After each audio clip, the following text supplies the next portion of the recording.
I was halfway through the frozen foods aisle when I felt a light tap on my shoulder. I turned, expecting someone to ask where to find the oat milk or something like that. Instead, a woman I'd never seen before smiled politely and said, "Your daughter is beautiful." At first, I thought she was talking to someone else. I glanced behind me, then back at her, confused. "I don't have a daughter," I said. The woman's smile faded, her eyebrows pinched together, and she looked over my shoulder again. Her voice dropped a little. "She's been following you since the park. I assumed she was yours." My stomach turned. I didn't understand. I slowly turned around, and that's when I saw her. A little girl, no older than 5, tiny, brown curls tied back with a scrunchie, wearing a faded purple sweatshirt with a unicorn on the front. She was standing just a few feet behind me, holding a stuffed bunny by the ears. She looked up at me, eyes wide. "Can we go home now, Mommy?" I froze. She stepped closer and reached for my hand. I didn't move. I couldn't. I looked at the woman again. She was watching the girl, clearly just as unsettled as I was. "She's been walking behind you for a while," the woman said softly. "At least since you left the park. I was on the bench. I noticed her and thought she was with you." I wasn't sure what to say. I looked back at the little girl. She was now standing right beside me, gently holding my hand like it belonged to her. "I think you're mistaking me for someone else," I told her gently. "I'm not your mom." Her grip didn't change. She just nodded like she'd heard me but didn't believe it. "Come on," she said. "We should go now." My heart was pounding. I looked around the store. A couple of other shoppers were now watching us. I could feel the heat rising in my cheeks. I didn't know what to do. I didn't want to scare her, but I also didn't want to make it look like I was walking off with someone else's child. I knelt down to her level. "What's your name?" I asked. She didn't answer. "Do you know where your mom is or your dad?" Still nothing. She just looked at me like she was waiting for me to stop asking and start walking.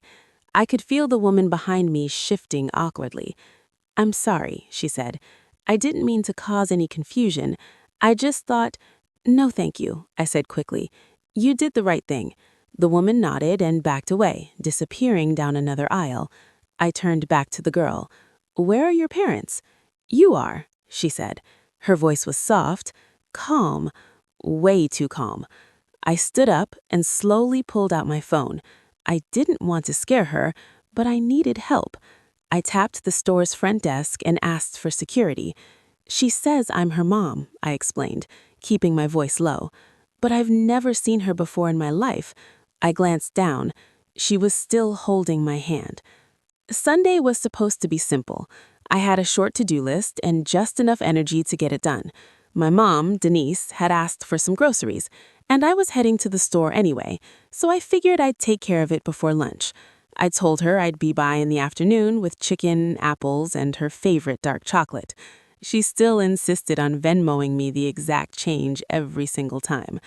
Mom had hip surgery 5 weeks ago, and I'd been helping her ever since.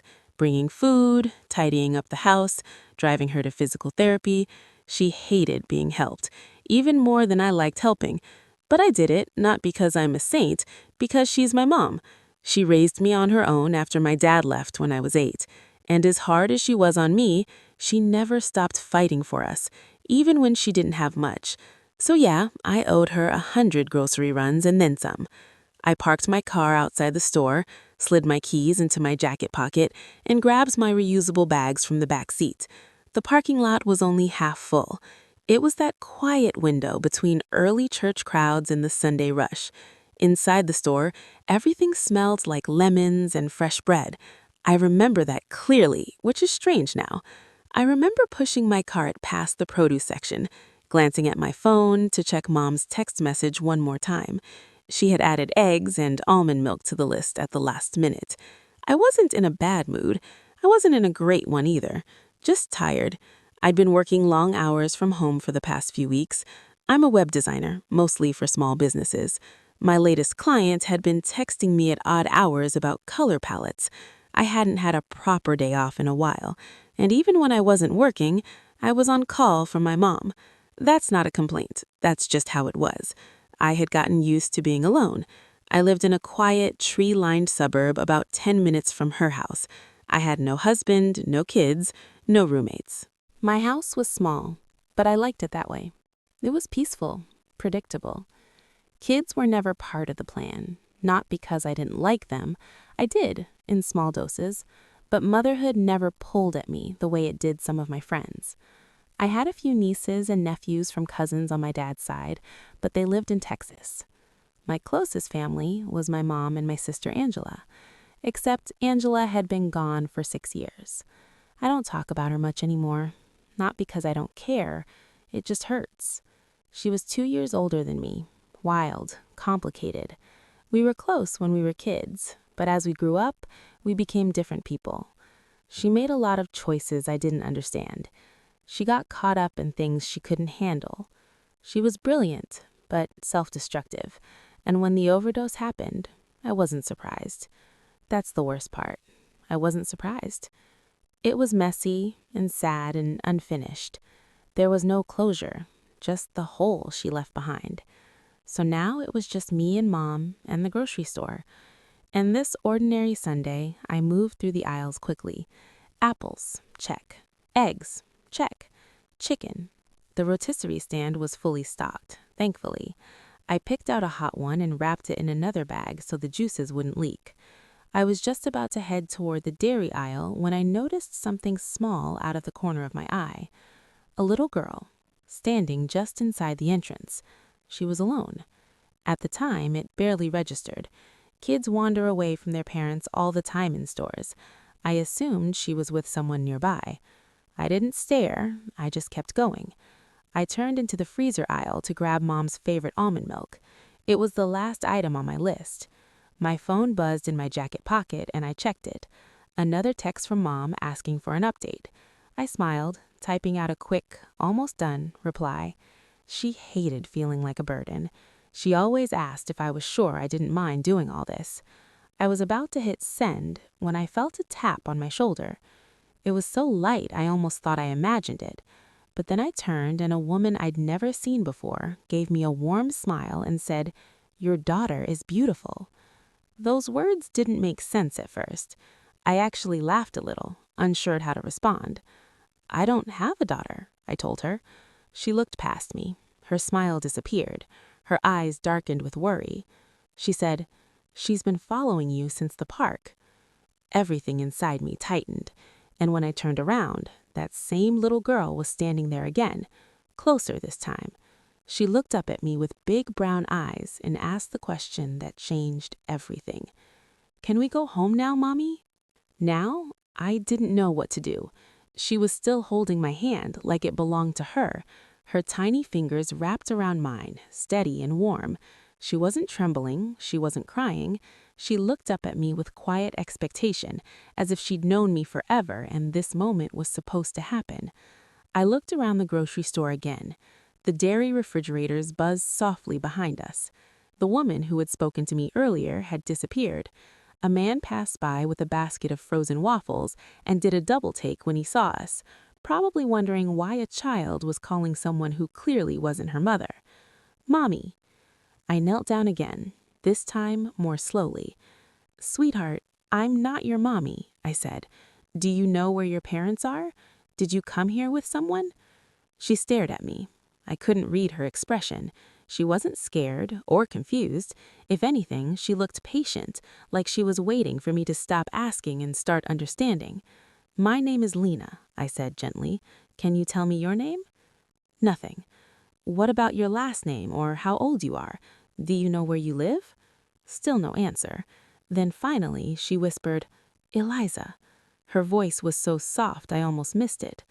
"Eliza," I repeated. "That's a beautiful name. Eliza, are you lost?" She hesitated, then shook her head. I paused. "Okay, are you here alone?" Another shake. "Did someone bring you here?" This time she gave the faintest nod. "Who brought you?" "You," she said. My blood turned cold. She wasn't playing. She wasn't giggling or being silly. She believed it. I stood up and gently tried to release her grip, but she held on tighter. Not in a panicked way, just firm, like she was afraid I would leave. I pulled my phone from my pocket and walked us toward the customer service desk near the entrance. I needed help.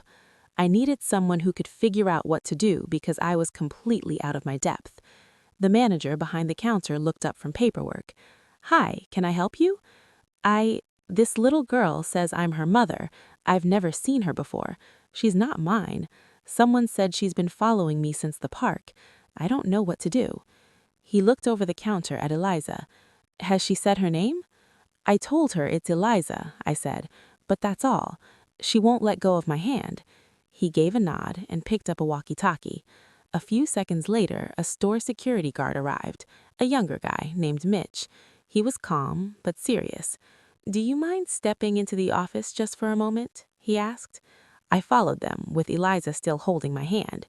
Inside the small security office, there were 2 chairs and a computer monitor showing the camera feeds from the store. Mitch offered Eliza a juice box, but she didn't even look at it. She sat on the chair next to mine and leaned against my arm. "We'll call the police," Mitch said. "They'll know how to handle this." "Did you say she was following you?" I nodded. I didn't even notice her until a woman pointed it out.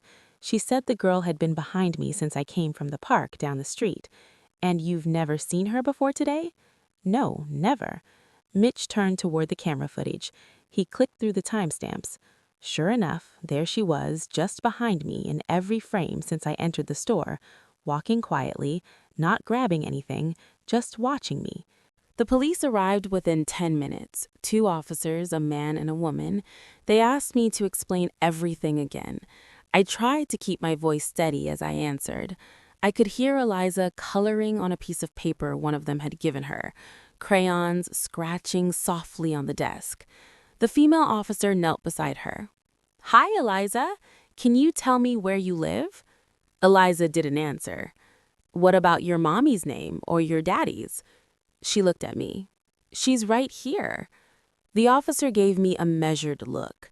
"Do you know this child at all? Family, friend, neighbor?" I shook my head. "I swear I've never seen her before. I don't have kids. I live alone." They asked for my ID, which I handed over. They took a few photos of Eliza for their report and called in to check for any missing child cases in the area. But nothing came up.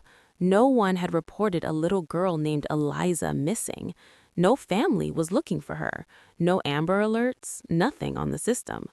One of the officers asked if I'd be willing to stay while they contacted social services. I said yes. I didn't know what else to do. I wasn't going to walk away from her. She curled up beside me on the bench. I placed my hand on my lap and she reached for it again. The way she gripped it like it meant something shook me in a way I couldn't explain. I didn't know who this little girl was, but I could feel that something wasn't right. And it wasn't just the situation, it was something in her eyes, like she already knew me, like she had been waiting for me. I stayed at the store for 3 hours. During that time, I watched 5 different people try to talk to Eliza: the police, a paramedic, a representative from Child Protective Services. None of them got more than a few words out of her. She never cried, never asked for anything. She just stayed close to me, like she had already decided where she belonged. At first, I thought she was just scared or confused, maybe traumatized. But after a while, I started to realize something else. She wasn't acting like a lost child. She was acting like a child who had found something or someone. Every time someone tried to separate us, she would get tense. Her body would go rigid and her fingers would tighten around mine. If I stepped out of the room to take a call or get water, she would stare at the door until I came back. The moment I walked in again, she would relax. She trusted me, and I didn't know why. I sat there with a million questions I couldn't answer. Where had she come from? Who was taking care of her before this? Why wasn't anyone looking for her? Why did she call me mommy? The police tried to reassure me. They said sometimes kids fixate on someone when they're under stress, that she might have seen me at the park and latched on, that she'd likely been through something that made her regress emotionally. They asked if I was willing to let CPS take over from there. They would get her to a safe place, they said, a temporary foster home until they could locate a relative or guardian. They thanked me for being cooperative, for staying calm. I nodded and told them I understood. But the truth was, I didn't feel calm. I felt protective. I didn't know what I was doing, but every part of me was screaming that I shouldn't let her go. Not yet. Not until I had answers. Not until I knew she would be okay. When the social worker arrived, Eliza was sitting beside me on the office bench, head resting against my arm. She looked small and sleepy, her fingers still wrapped gently around mine. The woman introduced herself as Jackie. She had kind eyes and a soft voice. She crouched down to Eliza's level and said, "Hi there, honey. My name is Jackie. I'm going to take you somewhere safe tonight, okay?" Eliza didn't respond. She didn't even look at her. Then she did something I wasn't ready for. She reached up and wrapped both arms around me. Not in panic, not in fear. It was trust. Complete, unconditional trust. "Please don't leave me again," she whispered. Again? That word punched through my chest. I looked at Jackie. "Can I stay with her just for tonight?" Jackie gave me a sympathetic smile. "Unfortunately, that's not how it works. There's a process, paperwork, licensing. She needs to be placed with someone cleared for emergency foster care." "I understand," I said, "but she's terrified. Look at her. She won't even look at anyone else." Jackie hesitated, then turned to one of the officers. He stepped aside to make a call. 10 minutes later, they came back with a proposal. I could apply for temporary custody as a kinship hold, assuming I was willing to be fingerprinted and interviewed immediately. It wasn't usual, but given Eliza's behavior and the fact that she responded only to me, they were willing to process me through a temporary exception pending background checks. "Is there any chance you might actually be related to her?" Jackie asked. "No," I said automatically. "I would know." But even as I said it, something in my stomach twisted. She looked like Angela. Not exactly, but there was something in the eyes, the shape of her mouth.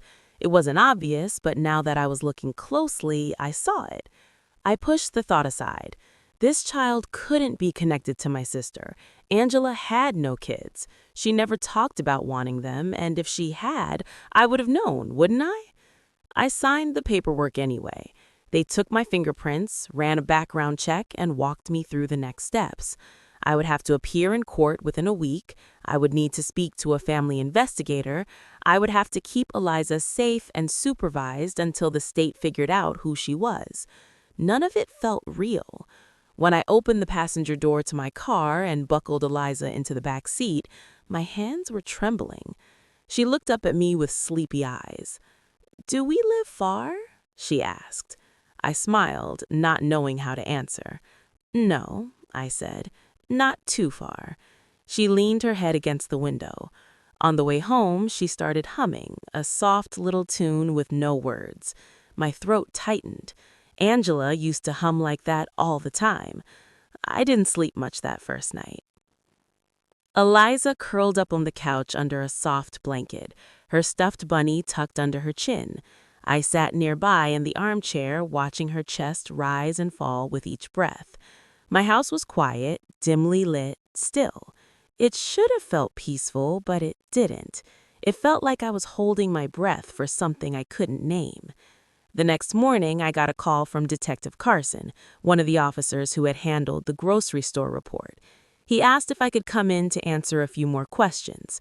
I agreed, packed some snacks in a Ziploc bag, and loaded Eliza into the car. When we got to the station, Carson met us at the front desk and led us down the hall to a small, windowless room. He nodded at the other chair. "You can sit, she can stay with you." Eliza climbed into my lap like she had done it 100 times before. Carson pulled out a thin manila folder and opened it. "We ran the DNA sample we got from Eliza," he said. "We weren't expecting much. No national reports, no local matches in the missing persons database, but something came up we didn't anticipate." My pulse started to pick up. Carson looked at me. His tone shifted from formal to cautious. The system cross-referenced her DNA with people already in the database. It's routine. Usually nothing turns up. This time it did. I nodded slowly, unsure what to say. "You're not her mother," he said, "but there's a strong partial match." I frowned. "Partial enough to suggest you're biologically related, very closely." I stared at him. "Are you saying I'm what, her aunt?" Carson nodded.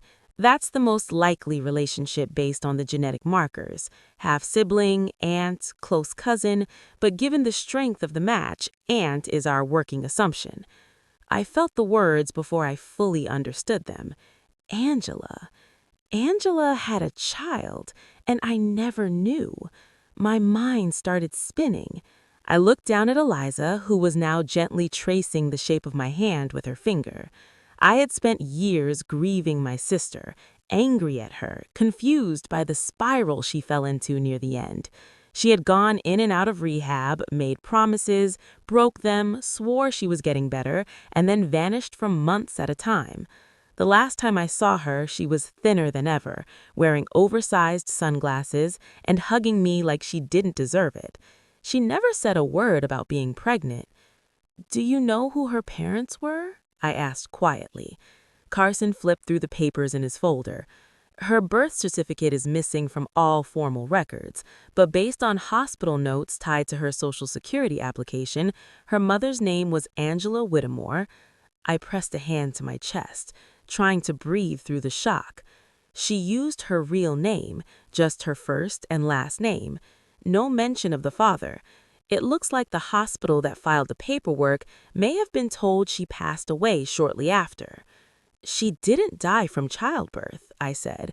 "No, but it's possible she gave the baby up and told people she had a miscarriage or abortion."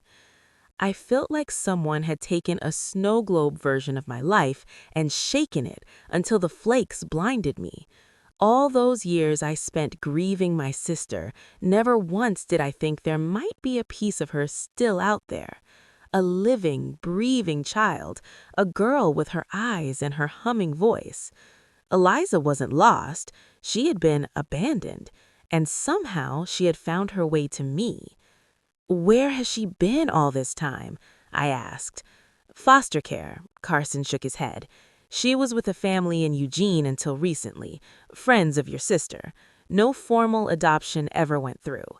The man passed away in a car accident last month. His wife tried to keep Eliza but suffered a stroke shortly after. No legal guardianship. The system stepped in and she ran somehow. Yes, from what we can piece together, she may have seen your photos somewhere in that house. We believe she walked several miles from the edge of the park district alone." I looked down at Eliza again. Her eyes were closed now, her thumb in her mouth, her small fingers tangled in the edge of my shirt. I didn't know how she found me, but she had. And somehow, in a world filled with millions of strangers, she looked at me and saw something she trusted. A piece of her mother, a piece of family. I signed the papers to begin formal guardianship proceedings that afternoon. There would be hearings, background checks, psychological evaluations. I would have to prove I could care for her legally and emotionally. It wouldn't be easy, but I knew one thing with absolute certainty. She had been lost long enough, and now she was home. It's been 6 months since that day in the grocery store. 6 months since a little girl called me Mommy and turned my world inside out. We live together now permanently. After weeks of interviews, court visits, home inspections, and psychological assessments, the judge signed the order declaring me Eliza's legal guardian. It felt surreal. The paper was crisp, official, clinical. But when I looked at her and said, "We're family now," she just smiled and nodded like she already knew. She had always known. Raising her hasn't been easy. She came to me with scars I couldn't see at first. Some nights she wakes up crying but won't say why. She's still quiet in crowds, still doesn't like when I leave the room for too long, even if I just go to the kitchen. She needs routine, stability, a steady hand, and a calm voice. I'm learning to be all those things, even on the days when I feel like I'm failing. I used to think parenting was about being prepared. Having the right gear, the right mindset, the perfect lifestyle. I had none of that. I had mismatched plates and a schedule that barely worked for me. I didn't even own a nightlight until Eliza moved in. But now I know parenting is showing up every single day. It's making grilled cheese the way she likes it, cutting the crusts off, letting her pick the bedtime story, even when it's the same one 4 nights in a row. It's holding her hand at the dentist, helping her learn to ride a bike, telling her she's safe, that she's wanted, that she's loved, again and again, until she finally believes it. My mother had questions, a lot of them. When I told her everything, she sat in silence for a long time. Then she looked at me and said, "Angela never told me either. I would have helped if I'd known." There was no anger in her voice, just regret. She comes over now more than ever. She reads to Eliza, teaches her old songs from our childhood, calls her my brave little bug. Watching them together sometimes breaks my heart a little. It reminds me of all the years Angela spent in pain, all the things she was carrying that she never let us see. I still don't have all the answers. I may never know why my sister kept her daughter a secret, or why Eliza found me when she did. But I do know this. Grief didn't end with Angela's death. It just changed form. It became responsibility. It became the space I had to make for someone new. Someone who didn't just need a roof and food, but a future. Eliza is thriving now. She laughs more. She draws all the time. She covers the fridge with crayon suns and purple houses with 3 stick figures. Me, her, and our cat Penny. She hums while she colors, soft and steady, just like Angela did. I never told her about that. She just does it. One morning, I asked her if she remembered the day we met. She nodded. "You followed me through the store," I said. "Why me?" She shrugged like it was the most obvious answer in the world. "Because you looked like home." Those 4 words undid me. All the self-doubt, all the fear, all the questioning of whether I was enough, whether I was just a placeholder until someone more qualified showed up. Because you looked like home. I think about that all the time now. How many people walk through life feeling invisible? How many children are passed from house to house without ever finding someone who truly sees them? She found me. Or maybe in some strange way, we found each other. Every time I set her lunchbox on the counter or help her zip up her coat, I feel it. That small, steady heartbeat of purpose. I didn't expect her. I didn't ask for her. But she became mine, and I became hers. And sometimes life gives you exactly what you need long before you know you're ready. She calls me Mom now. Not Mommy, not Lena, just Mom. The first time she said it, I was pouring milk into her cereal bowl. It was quiet, casual, effortless. "Thanks, Mom." I almost dropped the spoon, but I didn't cry. I smiled and said, "You're welcome, sweetheart." Because after everything we've been through, after every unanswered question, every difficult night, and every small victory, the truth is simple. She was never a stranger. She was family. Thank you for listening to my story. This wasn't something I ever imagined I'd share with the world. But if it reached you, if it made you feel something, or reminded you how powerful connection can be, then I'm glad I did. If this story moved you or made you think about someone in your life a little differently, I'd love to hear your thoughts. Drop a comment below. I read them, and they mean more than you know. If you felt something while watching this, whether it was shock, sadness, or even a little bit of hope, please like the video and share it with someone who might need it. You never know whose story you might help bring to light. And if you want to hear more true, personal stories like this one, stories about life, family, the unexpected, and everything in between, make sure to subscribe to the channel. There's so much more to come. Take care of each other, take care of yourself, and remember, sometimes the people we're meant to love find us in the most unexpected ways.